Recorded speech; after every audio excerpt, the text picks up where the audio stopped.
Hey, what's up, everybody? I'm gonna go on mute and give it a few minutes for people to dial in, and then we'll get started.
All right, I'm gonna go ahead and get started.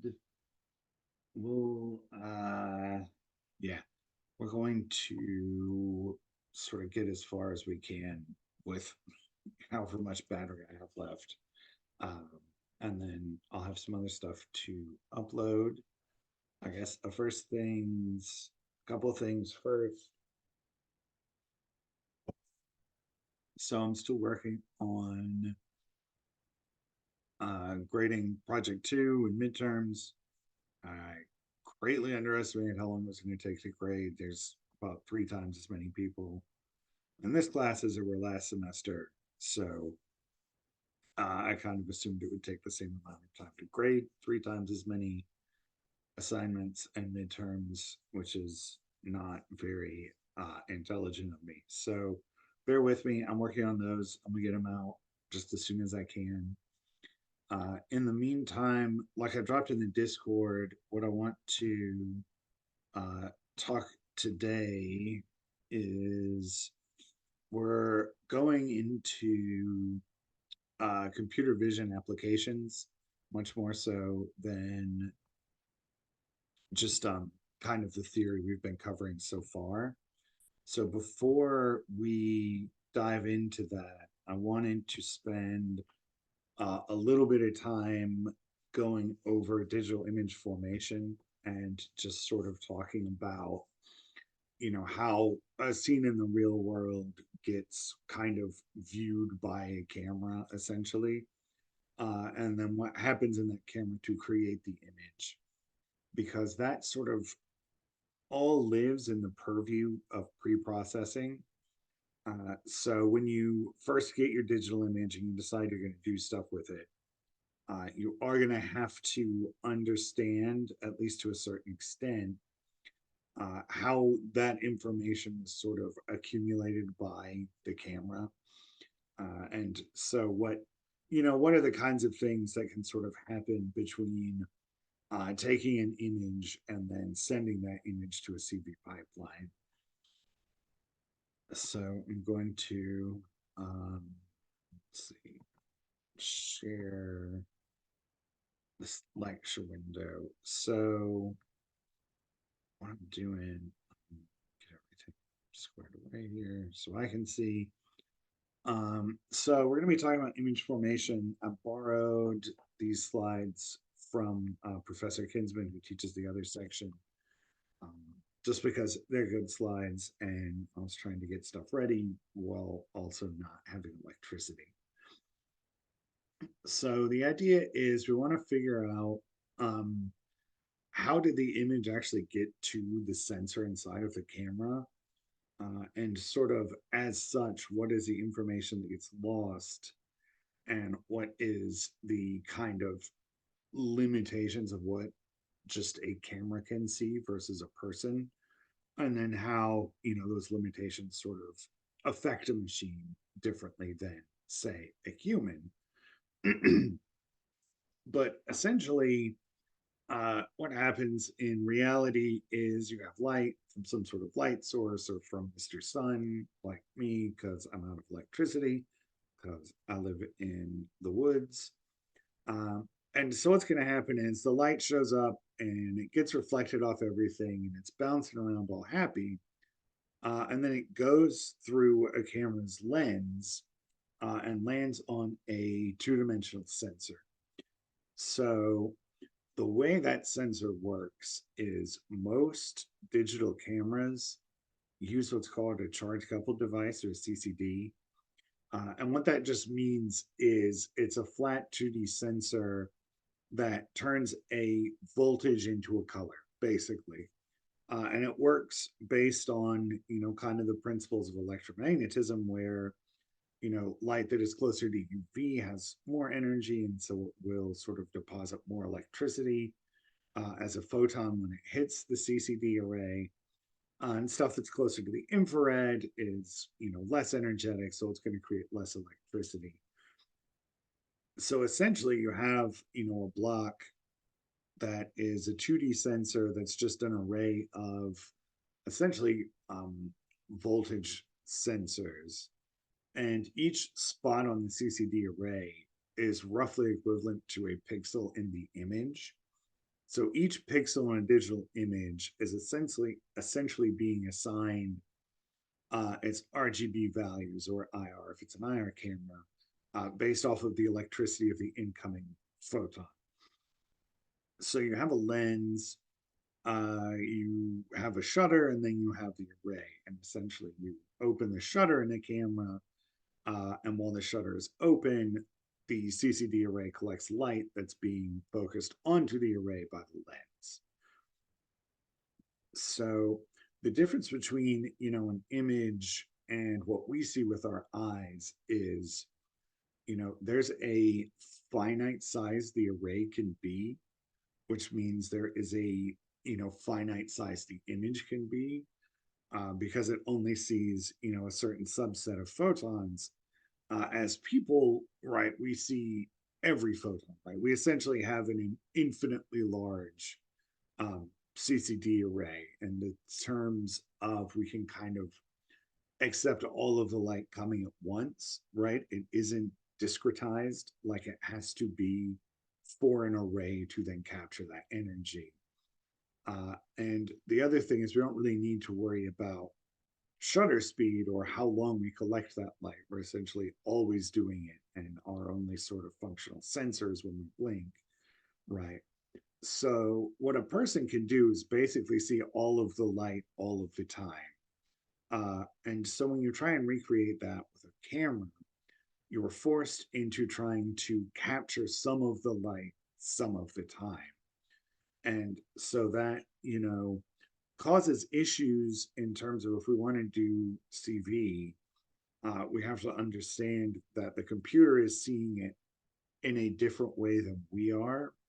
And the way it sees it differently is it has to approximate a lot, it has to cut out a lot of information, and it has to convert a photon to an electricity to a color. So there are several steps along the way where things can go wrong.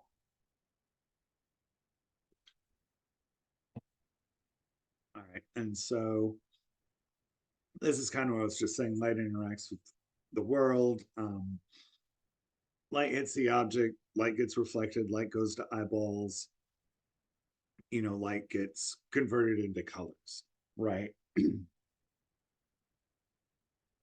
Easy peasy. So what light from a 3D sensor going to a 2D array, uh, the first thing it loses in terms of information is essentially geometry, the 3D geometry. In a 2D picture, things that are smaller can be closer to you, and things that are larger can be farther away or closer, right? When we look at something, we sort of have our own internal structure for motion brain bits where we can just sort of, through the benefit of being a person, inherently extrapolate 3D geometry. So we can tell more or less what's closer to us and what's farther from us, and what, their relative height relative to their relative distance is. Um, so in a 2D image, all of that information is lost. You're essentially looking at a flat screen of a flat image. So each pixel is just whatever light hit that part of the array. So if we take just a 2D picture, unless we have some known sort of standards in that image where we know how far something is, or we know how tall something is, or we know how reflective something is, um, we can't really accurately pick apart a distance from that image. So that's kind of the first thing that you run into when you think about collecting a image from a camera, especially a still image or even a video, right? A video is still a CCD array. It's just collecting tons and tons and tons of 2D images over time where it's got some sort of frame rate, right? And so as it moves, it creates this illusion of three-dimensional geometry. But inside each image coming from a video camera, it's still just a two-dimensional image. And so that's, again, that's sort of where structure for motion comes from, is you have to have some sort of explicit three-dimensional reference to be able to recreate the structure of what's inside an image, right? A person doesn't really need that. You can think of it as when you walk, a circle around something, you get a really good idea for what its geometry is. And so you're trying to do the same thing with a bunch of 2D images stitched together as they move over time. So, a lot of what you'll see when people map out environments or areas, especially for like a simulation or a video game, you have to put a lot of standards out, and there's standards for color, which can get incredibly expensive to get just a pure white circle of material that you can stick in an image and photograph to just white levels to, make it closer to reality. And those could be, like I said, they're insanely expensive. And there's uh, other ways, like with colors, there's actually, I may send something, I know I'm going off on a tangent without much battery to do it with, but the Munsell Color Solid, there's also a set of Munsell Color standards, and it's a wooden box that has just little slides of each color, and there's about 100 something of them, and each color is just a little bit, further up on the electromagnetic spectrum and use those to calibrate if you're doing color stuff. And they're really cool. It's like a really fun old piece of lab equipment that I've used in the past because, it's just kind of a cool thing to do. But anyway, with a digital camera, there are a few things that it does automatically if you just turn it on and take a picture. And so one of them is autofocus. Most cameras, like a phone now, you kind of tap on the screen where you want it to focus. On a lot of digital cameras, you'll hold the shutter halfway down, we'll do a little bit of focusing, and then you hit the button and it opens the shutter and stuff happens. And then inside of most cameras, it's going to do an auto contrast and an auto white point. And so that auto white point is it's sort of internally adjusting everything to pure white, right? We do sort of in science and labs and computer vision type stuff and simulations. The auto white point is not used, right? That's where you would use a standard to go in and do it yourself with CV algorithms. And same with the exposure and contrast. The idea is based off of what you're looking at, it sort of decides how long to hold the shutter open and then how to color correct once it collects the image. And so that's the kind of the first thing we need to know when we start working with real images from real cameras is essentially these four things.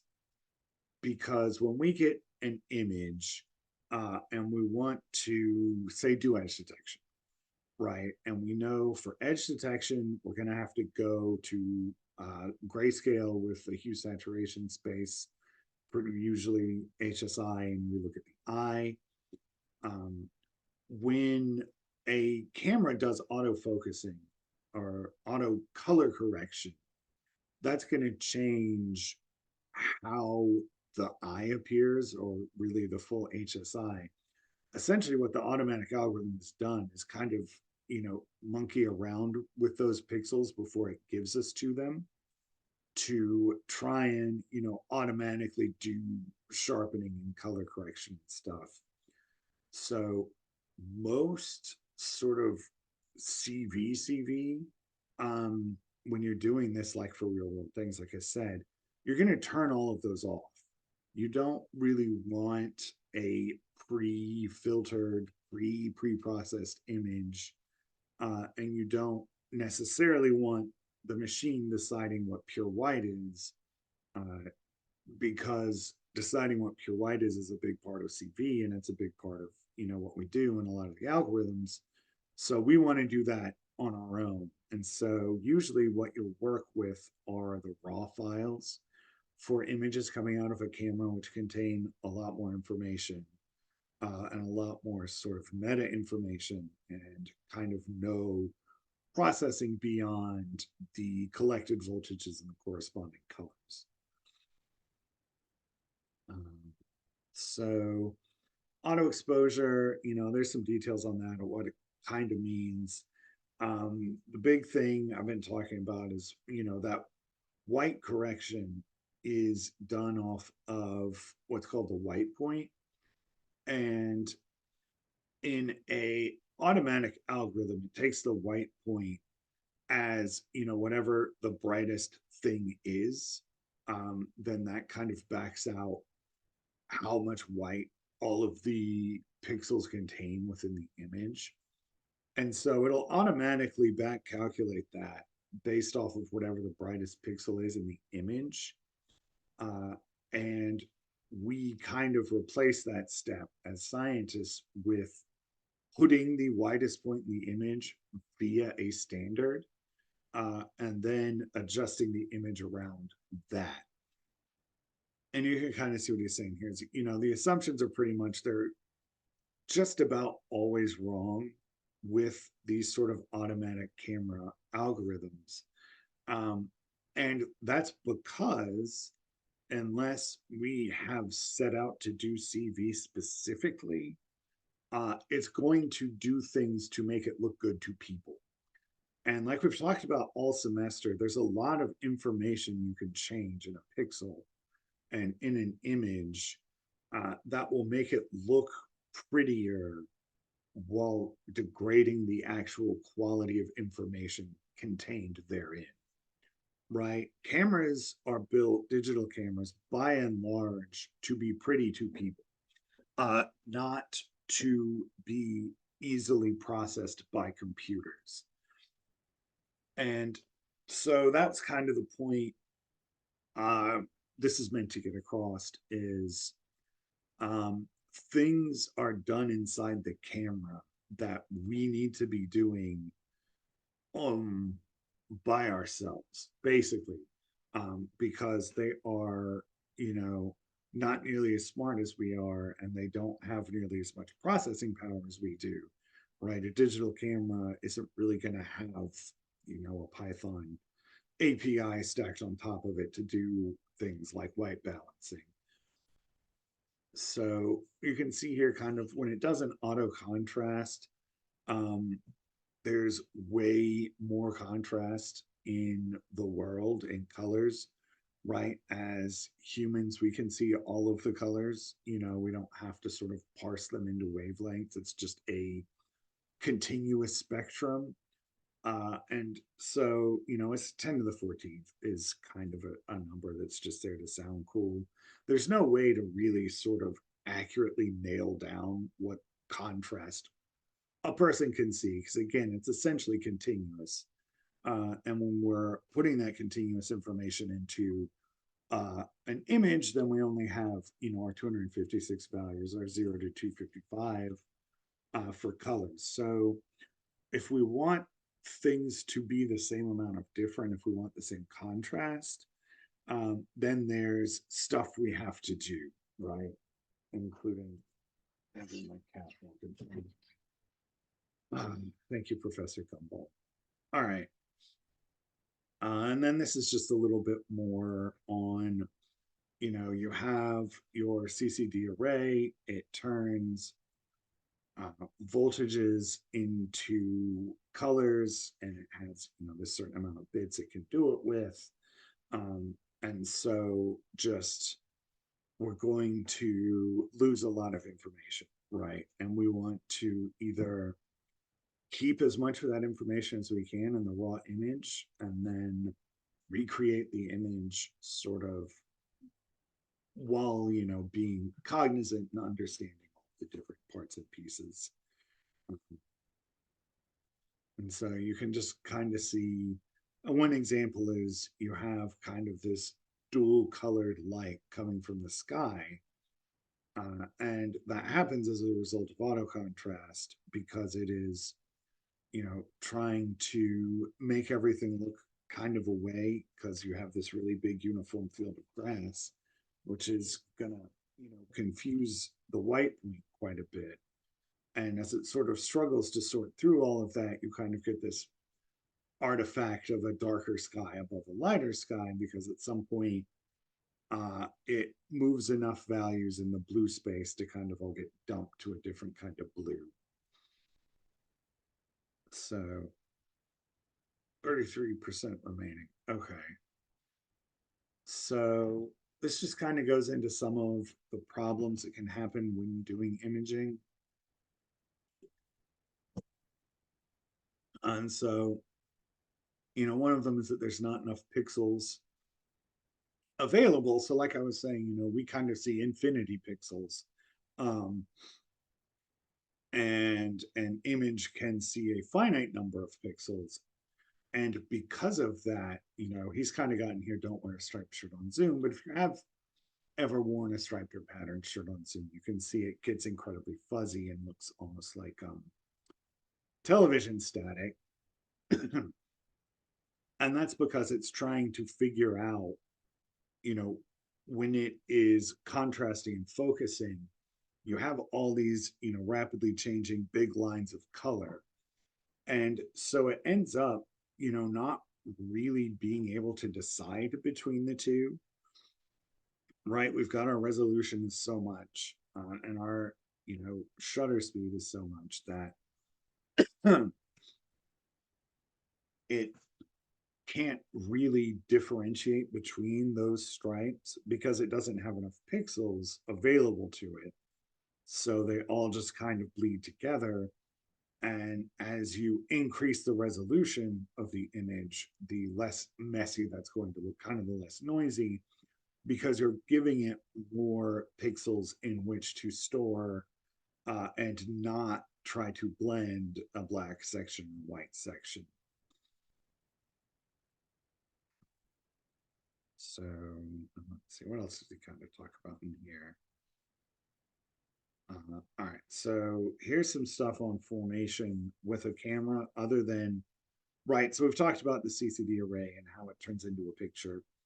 Um, how stuff gets into the camera, right, how stuff goes through the lens is based off of this idea of a pinhole camera, where you've got this, small hole inside of your surface. So that's kind of every light ray hits that.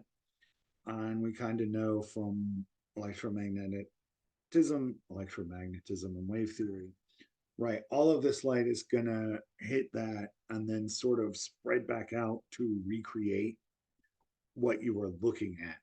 So you're trying to block out the infinity rays and focus that down into a, CCD array 2D sensor size of rays, right? You want to go from infinity to however many will fit on your film.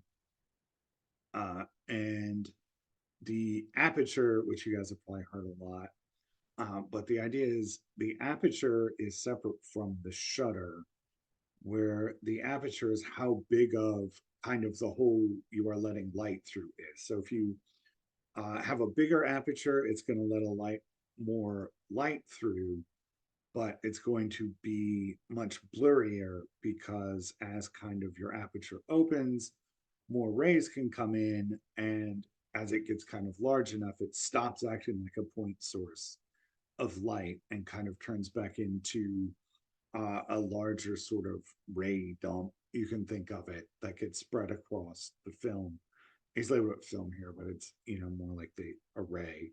Um, and so that's one of the other ways you can control how a digital image is created that you need to be aware of before you start doing your CV is what was the aperture kind of set to, because as you increase the aperture, you let in light to get a higher resolution image functionally, but because it's no longer acting as a discrete light source, as the aperture increases, the image itself gets blurrier.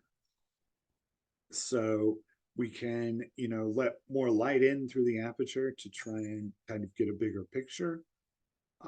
Or conversely, we can leave the shutter open longer to collect more light to get a more accurate, sort of color recreation. So that's kind of the stuff you'll hear about, when people are talking about images and cameras is, you've got your shutter speed, so that's how long it collects light. You've got your aperture, which is sort of how much light it collects. And then you've got your autofocus and auto contrast and auto white balance, um, all of which, unless you have a really good camera or, depending on your CB application and how accurate you need your images, all of that stuff sort of goes into how it gets from the world to the computer. And, you can see with the aperture, we've got, the number of rays is reduced to each spot on the array, so we can kind of resolve them better and get a better image at the end.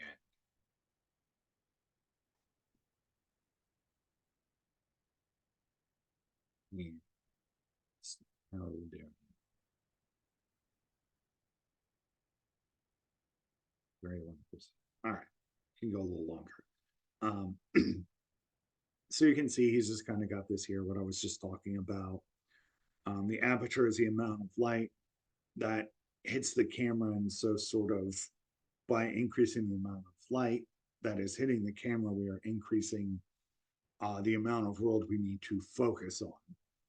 And so when you go back and think about autofocus and you think about the things you want to be, really pop out in your image, um, your focus, like I said, goes down as you let more light in, which, like we were just talking about, results in a blurrier image.